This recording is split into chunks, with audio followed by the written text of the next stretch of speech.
جی ناظرین، بریک کے بعد ایک بار پھر آپ کو خوش آمدید کہتے ہیں۔ بریک پہ جانے سے پہلے پاکستان کے جو موجودہ معاشی حالات ہیں اس پہ ہم بات کرنے کی کوشش کر رہے تھے، اور اپنے جو ہمارے جو سیاستدان ہیں ان سے جواب حاصل کرنے کی کوشش کر رہے تھے کہ عام آدمی کے فلاح و بہبود کے لیے کیا اب تک ہوا، لیکن کچھ معاملات ہمیں جو نظر آ رہے ہیں بلیم گیم میں چلے گئے۔ پھر ایک بار گفتگو کا آغاز کرتے ہیں، اپنے معزز مہمانوں سے بھی جاننے کی کوشش کریں گے۔ پراچا صاحب، آپ نے ساری گفتگو بڑے تحمل کے ساتھ سنی، آپ سے اب میں جاننا چاہوں گی جو ملک کے موجودہ اس وقت سیاسی حالات کو تو آج ہم چھوڑ دیں، معاشی حالات کو اگر ہم ڈسکس کرتے ہیں، کبھی کہا جاتا ہے اس کی ذمہ دار قاف لیگ ہے، کبھی پیپلز پارٹی ہے، پھر بات نون لیگ پہ آ جاتی ہے۔ جو آج کے حالات ہیں، جو عام آدمی کی اس وقت صورتحال ہے، اس کا ذمہ دار کون ہے؟ آسما، یہ عوام کی نظر میں یہ تینوں ہی ذمہ دار ہیں، یا جو بھی اقتدار پہ رہے ہیں، وہ فوجی حکمران ہیں یا سیاسی حکمران ہیں، سب نے حسب توفیق لوٹا بھی ہے، کرپشن بھی کی ہے، مہنگائی بھی کی ہے۔ اب جو آج کے حالات ہیں نا جی، جس کے بارے میں چیخ کے یہ چاہتی ہیں شرمیلا فاروقی، دوسرے کے اوپر الزامات لگا کے، جماعت اسلامی کا دامن الحمدللہ پاک ہے، میں اس پہ زیادہ وقت نہیں ضائع کروں گا۔ سوال یہ ہے کہ آج 12 روپے کلو والا آٹا 35 روپے کلو کیوں ہے؟ سوال یہ ہے کہ آج چینی 85 روپے 100 روپے کلو تک کیوں مل رہی ہے؟ آج سوال یہ ہے کہ غریب آدمی پر آپ نے تعلیم کے دروازے کیوں بند کر دیے ہیں؟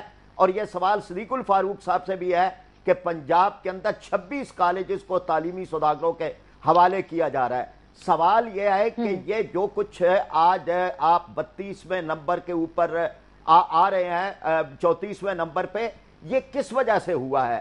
سوال یہ ہے کہ غریب کو روٹی نہیں ملتی اور ایوان صدر کا 22 لاکھ روپے کا روزانہ اور پرائم منسٹر ہاؤس کا 28 لاکھ روپے کا روزانہ خرچ کیوں ہے؟ سوال یہ ہے کہ سیلاب زدگان کی امداد کے لیے ڈونر ایجنسیاں آپ پر کیوں اعتماد نہیں کر رہی؟ یہ تو سوال نامہ پڑھ رہے ہیں کہ جس کا میں یہ بات عرض کرنا چاہتا ہوں کہ عوام کے آپ کی جگہ تو سوال کرنے کا کام انہوں نے سنبھال لیا۔ آپ صدیق الفاروق صاحب بات مکمل کرنے دیں، میں نے سب کی نمائندگی کر رہے ہیں۔ میں صرف یہ کہتا ہوں کہ آسما چودھری والا رول آپ ادا کر رہے ہیں۔ جماعت اسلامی اس وقت لوگوں کے سامنے اس نقطہ نظر سے ہے کہ کراچی کے اندر 2 مرتبہ ہمیں موقع ملا ہے، صوبہ سرحد کے اندر 6 ہمارے وزیر رہے ہیں، 150 افراد ہمارے قومی صوبائی اسمبلیوں کے ممبر رہے ہیں۔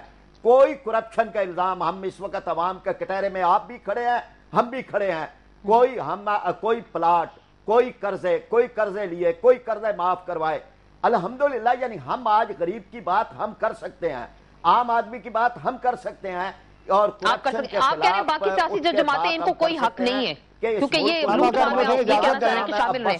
انہوں نے کہا بڑی بنیادی بات، میں ٹیکنیکلی اور ادروائز اقتصادی حوالوں سے بات کروں گا اگر مجھے اجازت دیں۔ جی صدیق الفاروق میں یہ عرض کروں گا کہ میرے جماعت اسلامی کے میں بہت احترام کرتا ہوں فرید پراچا صاحب کا، لیکن 5 سال یہ پرویز مشرف کے ساتھ رہے ہیں، پورا سپورٹ کیا انہوں نے، 17ویں ترمیم کے یہ ذمہ دار ہیں، چھوڑ دیں اس بات کو۔ میں اس حکومت کی بات کرتا ہوں کہ اقتصادی معاملات درست کرنے کے لیے جہاں اس حکومت کی ترجیحات کو بجلی کے بحران کو دور کرنا اور پہلے فرصت میں جو ہے دہشت گردی کا معاملہ حل کرنے کا کام کرنا چاہیے تھا، اس کے ساتھ ہی اس کی فسکل اور مانیٹری پالیسیاں ہی ٹھیک نہیں ہیں۔ مثال کے طور پر انہوں نے جو ریٹ آف انٹرسٹ بڑھا دیا اتنا، اس کی وجہ سے جو انویسٹرز ہیں، کارخانے لگانے والے، ان کو تو سرمایہ جو ہے وہ کم نرخ پہ مل ہی نہیں رہا کہ وہ کارخانے لگائیں۔ اس کے ساتھ کہ روزانہ بجلی نہیں، 2-3 باتیں میں اس پہ بھی آتا ہوں، بجلی اور جناب گیس اور یہ ساری جو را میٹیریل کی جو قیمتیں ہیں وہ ساری بڑھا دی گئی ہیں، جس کی وجہ سے انویسٹمنٹ نہیں ہو رہی، لا اینڈ آرڈر کی سچویشن اور کرپشن کی وجہ سے سرمایہ باہر جا رہا ہے، پیداوار نہیں ہو رہی۔ اب آ گئی ہے پنجاب حکومت کی جو بات ہے، یہ کون سے سوال کر لیں آپ مجھے، چوتھی دفعہ آپ سوال کر لیں، میں پنجاب حکومت کا جواب دیتا ہوں۔ چوتھی مرتبہ کون سے خطاب فرما رہے ہیں صدیق الفاروق صاحب؟ ہمیں بھی موقع دیں آسما۔ جی بولیے، آپ نے کچھ اعتراضات کیے تھے پنجاب حکومت کے حوالے سے۔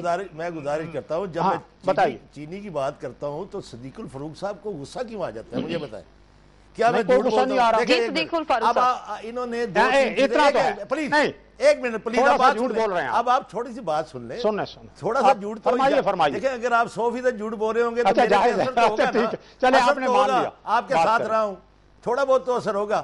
بات یہ ہے کہ ابھی آپ نے جو فرمایا کہ ہسپتالوں میں دوائی مفت مل رہی ہے، مجھے 5 بندے پنجاب میں سے 5 بندے مجھے دکھا دیں جن کو دوائی مفت مل رہی ہو۔ آپ کہہ رہے ہیں کہ جناب چارہ بھینسوں کو مفت مل رہا ہے کسان کو، مجھے 5 بندے لا کے دکھا دیں آسما، میں آپ کو چیلنج کرتا ہوں، آپ کیمرے کے سامنے لا دیں جن کی بینسوں کو، یہ سن لو، بہت بڑا چیلنج ہے۔ جی آپ جواب دے رہے ہیں، صاحب سوال کر رہے ہو رہے ہیں لیکن جواب بھی تو ان سے لے رہے ہیں۔ آپ سوال کر رہے ہیں، میرے جواب سن لیں، پہلے سن تو لیں نا، ایک ایک جملے کا جواب۔ آسما پہلے بات تو سن لیں، ایک ایک جملے کا جواب۔ پہلے اسپتالوں میں میرے ساتھ یہ طریقہ نہیں ہے، ایک ایک جملے کا جواب وہ دینا چاہ رہے ہیں۔ دیکھیں بات سنیں، بات یہ ہے کہ آپ صبح آسما میرے ساتھ چلیں، کیمرہ لے کے ہولی فیملی ہاسپٹل چلیں، بے نظیر بھٹو ہاسپٹل چلیں، منصوبہ فراہم ہو گیا، نہیں میں 50 آدمی آپ کے سامنے پیش کروں گا جو مفت دوائیں مل رہی ہیں۔ میری بات تو سن لیں، دوسری بات میں آپ کروں گا، مفت چارہ جو سیلاب سے متاثرہ علاقے ہیں، آپ سن لینا بات، آپ کے تندور بند ہو گئے، آپ جواب سن لیں، آپ بحثوں کو کہاں سے چلا دیں گے؟ نتیجہ نہ سنائیں، آپ ذرا دیکھیں، آپ آپ مجھے بتا دیں، آپ اپنا نتیجہ نہ سنائیں، آپ سستی روٹی تو دے نہیں سیلاب سکے سے انسانوں متاثرہ کو، علاقوں لوگ میں مر رہے ہیں، خودکشیاں کر رہے ہیں، 10 اینکر پرسن کو ساتھ لے کے چلتا ہوں، 10 کو لوگوں کو قتل کرواتے ہیں۔ اگر میں بھی بات کروں تو میاں والی میں بھی ایسے کیسز سامنے آئے ہیں، اجازت دے رکھی ہے کہ جس کو جہاں مرضی آپ نے میرے ساتھ وعدہ کیا تھا کہ آپ شور نہیں مچائیں گے، آپ شور مچا رہے ہیں، آپ شور مچا رہے ہیں، آغا صاحب آپ شور مچا رہے ہیں، میری دونوں مہمانوں سے گزارش ہے کہ ایک وقت میں ایک بات کریں کیونکہ لوگوں کو سمجھ نہیں آ رہی آپ لوگ کہنا کیا چاہ رہے ہیں۔ آپ مجھے بتائیں کہ سرکاری سرپرستی میں لا اینڈ آرڈر کی یہ حالت ہے کہ لوگوں کو دن کی روشنی میں قتل کر دیا جاتا ہے، اور پھر آپ کہتے ہیں ان کو ہم انصاف پہنچا رہے ہیں، ان کو یعنی آپ کے دور میں قتل ہی کوئی نہیں ہوا، یعنی آپ کے دور میں لال مسجد یہ کلچر جو اپنا جامعہ حفظہ ہے اور اس کے علاوہ کیا بات کر رہے ہیں، لوگوں کو جلوس کی شکل میں لوگوں کو پورے شہر میں گھمایا جائے، یہ لا اینڈ آرڈر ہے آپ کا؟ مجھے بتائیں، یہ آپ کے دور میں ہوا اور ایک بار نہیں ہر جگہ ہوا، لیکن آپ کے سوالوں کا میں جواب دیتا ہوں، آپ کے دور میں بھی جو کچھ ہوا، تھوڑا لیں میں سوالوں کا جواب دوں، جو کچھ ہوا وہ سب کے سامنے ہے۔ مسائل کا حل کیا ہے جو پاکستان آج اس سٹیج پہ پہنچا، اس کا ذمہ دار کون ہے؟ اس کا تو جواب مجھے پروگرام کے آغاز سے لے کے اینڈ تک نہیں ملا تھا۔ 9 روپے کلو آٹا بک رہا تھا، آپ 97 کی قیمت واپس لانا چاہ رہے تھے، مجھے بتائیں آج 35 روپے کلو ہے۔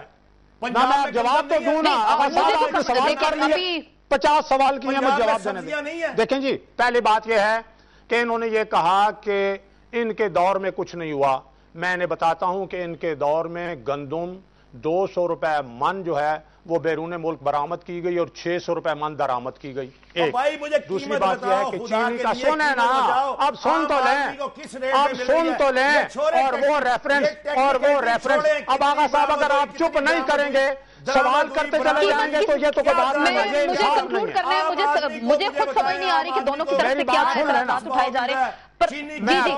ان کے دور میں ایک وقت میں اگر ایک بات کریں گی صدیق الفاروق صاحب، میں نے ریفرنس نیب میں فائل کیا۔ ایک منٹ، یہ کیا بات ہے؟ میرے خیال سے آپ دونوں جو بات کر رہے ہیں نا وہ کسی کو سمجھ نہیں آ رہی ہے۔ چینی کا معاملہ جو ہے پرویز مشرف نے ذاتی دلچسپی لے کے تو ان سب لوگوں کو بیل آؤٹ کیا، چینی کا جو کرپشن ہوئی چینی میں، اس کے بعد ان کے دور میں میں عرض کروں گا، ان کے دور میں 21 روپے کلو مل رہی، کیا بات کر رہے ہیں آپ؟ اچھا 21 روپے، 21 نہیں 40 پہنچی، اور پھر کیا مل رہی تھی؟ آپ لوگوں نے تو اب اچھا پھر آپ بولتے رہیں، اگر آپ نے جواب نہیں سننا تو آپ بولتے رہیں، سوال کرتے رہیں، اگلے پروگرام میں جواب دے دوں گا۔ پراچا صاحب آپ دونوں کی گفتگو سن رہے ہیں، دونوں کی گفتگو سن رہے ہیں، میں پراچا صاحب سے بات کرتی ہوں، آپ دونوں کی باتیں سن رہے ہیں، آپ کو کیا لگ رہا ہے ذمہ دار کون ہے جو پاکستان کی جو حالات پرویز مشرف کے ساتھ مل کے اس قوم کو لوٹا ہے، اس قوم کو برباد کیا ہے، آپ نے محکمہ مال کو تباہ کر دیا، آپ نے پولیس کو تباہ کر دیا، اور ابھی آپ نے مانا ہے کہ آپ جھوٹ بولتے ہیں، آپ مانیں، ابھی آپ نے اس وقت آپ بھی ہمارے ساتھ تھے۔ میں آخری بات آپ سب سے جانا چاہوں گی، اس طرح سے نہیں، جس آدمی کے پاس جواب نہیں ہے وہ شور مچاتا ہے۔ آخری بات صدیق الفاروق صاحب، میں نے پروگرام کے دوران بھی ایک سوال اٹھایا تھا، کل فلڈ ٹیکس پہ بات ہوگی پارلیمنٹ کے سیشن میں اور جی ایس ٹی بھی نافذ ہونے جا رہا ہے، آپ کی جماعت کیا کریں گے؟ آپ کی بات کریں، مجھے لوگوں کو سمجھ نہیں آ رہا، آپ لوگ آپس میں لڑائی کریں گے۔ اسمبلی میں اٹھائیں گے اور اسحاق ڈار صاحب سینٹ میں یہ معاملہ اٹھائیں گے، کیونکہ وہ قوم کے نمائندہ ادارے ہیں، ہم انشاءاللہ یہ معاملہ اٹھائیں گے۔ جماعت کیا کرے گی اس پہ؟ آغا صاحب فلڈ ٹیکس پہ آپ کی جماعت کیا کرے گی؟ میں آپ کو بتاتا ہوں، یہ بالکل نہیں اٹھائیں گے، یہ وہ لوگ ہیں۔ اب یہ دیکھیں یہ کیا بات کر رہے ہیں، جیسے یہ فیصلہ کر رہے ہیں، میری پارٹی کا فیصلہ آغا صاحب آپ نے نہیں کرنا، میری پارٹی کا فیصلہ میری پارٹی کی لیڈرشپ نے کرنا ہے۔ اب آپ نے ایک وعدہ کیا تھا کہ 5 سال پیپل پارٹی حکومت کرے گی، 5 سال نون لیگ کرے گی، اور یہ 2 نمبر اور وہ معاہدہ آپ کو بھیج دیا تھا، سرکاری اپوزیشن ہے، یہ سرکاری اپوزیشن ہے۔ بہت بہت شکریہ آپ کا، جتنی گفتگو ہوئی اور اس دوران کسی کو میرے خیال سے کچھ سمجھ نہیں آیا ہوگا کہ کس طریقے سے بات ہوئی۔ بہت شکریہ پھر بھی صدیق الفاروق صاحب، کامل علی آغا صاحب، ڈاکٹر فرید پراچا صاحب، آپ کا بھی شکریہ۔ آج کے پروگرام میں ہم نے کچھ جائزہ پیش کرنے کی کوشش کی تھی کہ ملک کے موجودہ جو معاشی حالات ہیں ان کے ذمہ دار کون ہیں اور حکومت اس سلسلے میں کیا کریے، لیکن بات پھر بلیم گیم تک پہنچ گئی اور اصل بات جو اصل ایشو ہے وہ عوام تک شاید نہیں پہنچا۔ لیکن ہم نے کچھ شروع میں فیکٹس اینڈ فگرز بھی آپ کی خدمت میں پیش کیے تھے کہ پاکستان کی جو اس وقت موجودہ صورتحال ہے اس میں حکمرانوں نے کیا کیا اور سیاسی جماعتوں نے اس پہ کیا لائے عمل اپنایا، لیکن گفتگو سے آپ کو اندازہ ہو گیا ہوگا کہ کوئی ویژن یا کوئی صورتحال جو ہے عوام کے لیے اس کو ایڈریس کرنے کی اس وقت کسی میں شاید اتنی سخت ہے یا نہیں۔ لیکن اس کے ساتھ ہی پروگرام کو کنکلوڈ کرنا ہے۔ آسما چودھری کو اجازت دیجیے، اللہ حافظ۔